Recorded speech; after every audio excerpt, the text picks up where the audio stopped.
A conversation that changed my perception of cancer.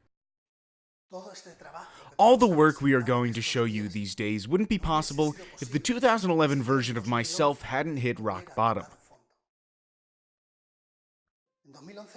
In 2011, I had an herb shop, and one evening a lady walked into my shop. She was wearing a headscarf and had two kids holding her hands. When I saw her, she looked familiar. I knew I had met her somewhere, but I don't know where or why. I tried to remember, but the headscarf and her physical wear, obviously from chemotherapy, made this task difficult for me. This girl was walking around the store looking at the products, and after some minutes, she came to me, smiled, and said, "Hi, David, do you work here?" When I heard her voice, I recognized her immediately. She was B. We used to be classmates. We had studied together. We catched up as we haven't seen each other since a long time ago, and after that she told me she was looking for a natural supplement, something to complement her treatment against breast cancer.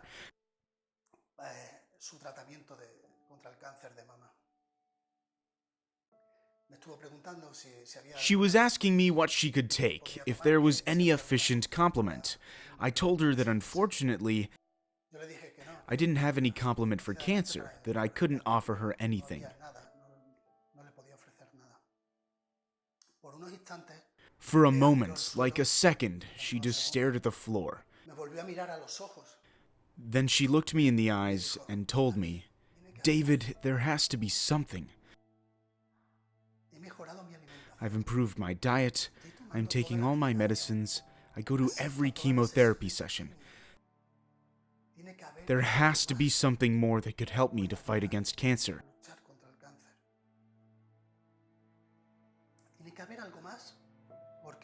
There has to be something more because I feel inside of me that if I don't use all the possible options, I will never beat this disease. I need to watch my children grow up. In that moment, I felt a lump in my throat and I was full of tears. It was too much responsibility. I didn't have the guts to tell her that I didn't have anything. I'm not one to take away hope from people. And I promised her that I would investigate about it, that I would make some calls, and I asked her for time to do this.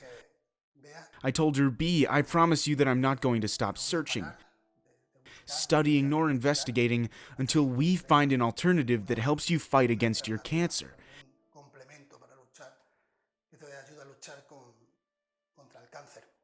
And when I promise something, I will make it happen no matter what. Time could stop, the sun could stop shining, and I still will deliver my promise.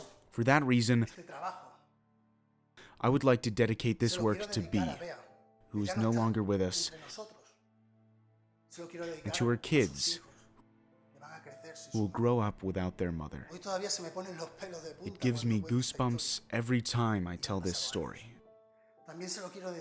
Even today, and even years have passed. Also, I want to dedicate this to all the people that have fought against cancer, to all the people that survived cancer and the ones that were defeated, to all that have suffered from this disease. In all these years investigating, looking for answers, I have done a lot of things right, but I also have done things badly. One of the mistakes I've made these years was distrusting natural supplements. Despite having scientific evidence of the existence of elements in nature that could help the fight against cancer.